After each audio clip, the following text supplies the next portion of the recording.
Why is Congress so divided and dysfunctional? I have been in politics for a while, and I have never seen as much division as I do right now. Sure, I didn't like George W. Bush's policies and I didn't vote for Mitt Romney, but things are different now. Not just in the executive branch, but specifically in Congress.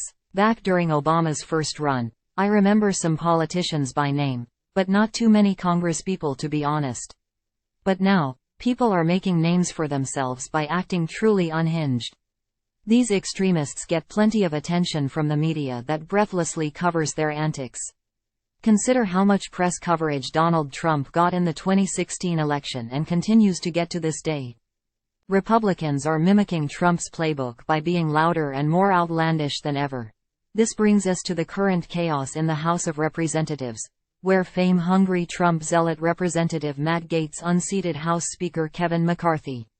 But while these extremist MAGA Republicans were successful in canning McCarthy, their antics have brought Congress to a standstill, as they are unable to agree on a new Speaker of the House. Republicans now find themselves trying to push Representative Jim Jordan to be the next Speaker of the House, but like recent dropout Steve Scalise, he is unlikely to muster the 217 votes needed. Currently, the Republicans have a majority in the House of Representatives by 221 R to 212 D seats.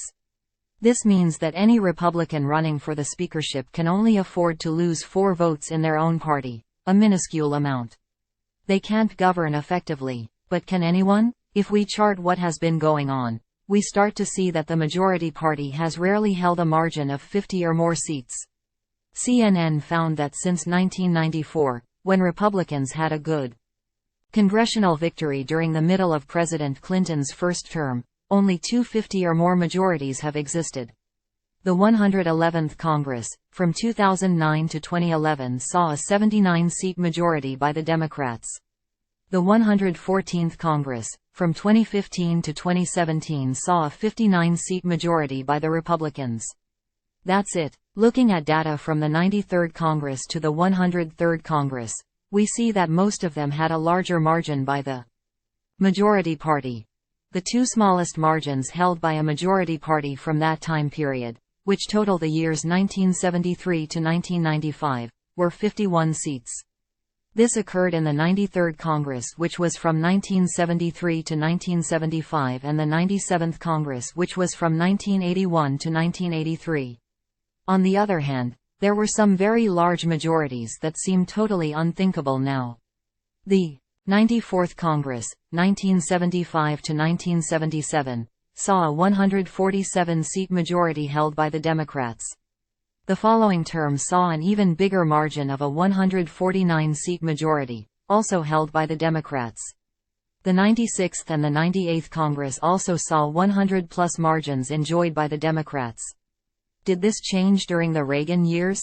Reagan was a popular politician, though I am personally not a fan. The majorities lessened but were still quite wide. Aside from that 97th Congress, no majority was under 70 seats. Things really shifted in the mid-1990s to now. Republicans had a run of majorities, but tiny ones. The margins from 1995 to 2007 ranged from only 7 to 31.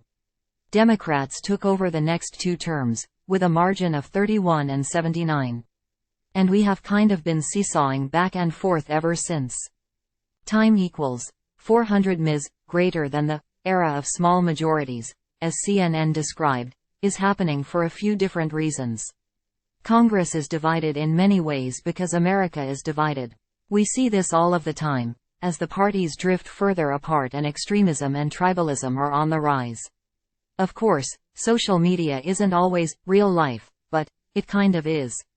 Almost every person is on some form of social media platform. As someone who spends way too much time online, there's not a shortage of division, bubbles of information, and crevices of groupthink. I have also been in the real world, having worked on campaigns. I have personally canvassed and called thousands of voters, and there aren't a lot of commonalities, despite what aspirational politicians may try and say. I can't remember many things that liberals, conservatives and Democrats, Republicans have said that are similar. We want to believe that there are still common threads that keep us together as Americans, but I have more often seen the opposite. This isn't to say that most people may not care about certain issues, like wages or stopping terrorism, but it's not always what motivates them to vote. Time equals 400 ms. Greater than the other really important factor is that there's just not as much competition anymore. Gerrymandering has played a big part in politics. Congressional maps and races in general heavily favor incumbents. Because of this, we do not usually see many seats being turned over to someone new, especially to someone of a different party. The Cook Political Report gives partisan scores to every congressional race in the country. A competitive district is considered between R+5 and D+5. In regular terms, these races are between slightly leaning in favor of Republicans and slightly leaning in favor of Democrats. They have found that the number of such races has been drastically reduced from 164 in 1998 to 82 in 2022. They found that partisanship and gerrymandering are the leading causes. According to Cook, Republican-led states have utilized partisan redistricting, which leads to fewer swing districts. What we see from this is the influx of fringe candidates, who maybe a few decades ago would have stood no chance at being elected to public office. I'm looking at you, Marjorie Taylor Greene and Matt Gaetz. Moderates seem like a thing of the past. Those considered moderate almost always seem like the ones at most risk. Or now, they just choose not to run again. Having looked at the data, there does seem to be a complex fusion of hyperpartisanship with declining party affiliation. In my state of North Carolina, for instance, I have seen a rapid increase in unaffiliated voters that I talked to on the various campaigns I have worked on. And how many times in the media do we hear about the rise of the independent voter, blah blah.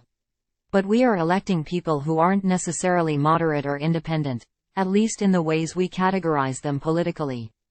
Time equals 400 ms. Greater than where do we go from here? I honestly have no clue. There are some legal challenges to things like gerrymandering, but with the Supreme Court we have now, I don't think that will favor Democrats. America can wake up and stop electing extreme people, of course. But when races are drawn to cater to an extreme group of voters, why would I expect anything less? There are real ramifications to these developments, as we can currently see in Congress. I hope politicians and voters understand the point of all of this, which is to help people. Or maybe I am just too much of a softie.